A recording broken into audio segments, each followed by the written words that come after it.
මේ තියෙන්නේ වනමී.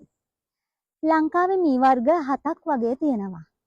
මී කියන්නේ ගොඩාක්ම වටින ශාකයක්. එක පැත්තකින් නෙමෙයි ගොඩාක් විදියට ප්‍රයෝජනවත් වෙන ශාකයක්.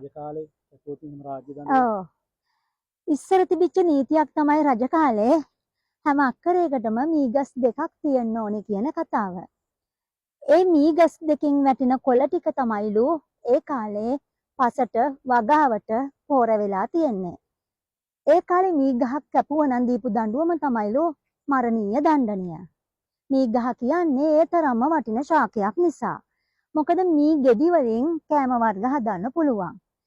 මී ගස් වගාවක් තියෙන තැනක ඉඳලා තිබ්බොත් රැට මී ගෙඩි කන්න එනවා වවුල්ලෝ.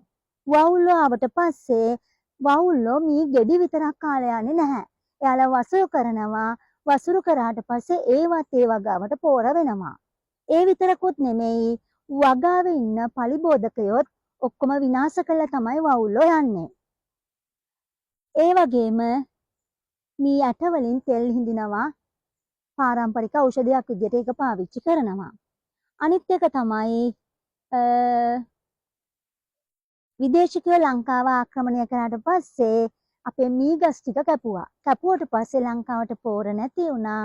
ඊට පස්සේ යාලා පෝර අපිට එව්වා. ඒ පෝර ඇතුලේ වල් ඇටක් දාලා තමයි ඒවල තියෙන්නේ. ඊට පස්සේ ඒ පෝර දැම්මට පස්සේ ලංකාව පුරාම වල් පැලෑටි මතුවලා තියෙනවා.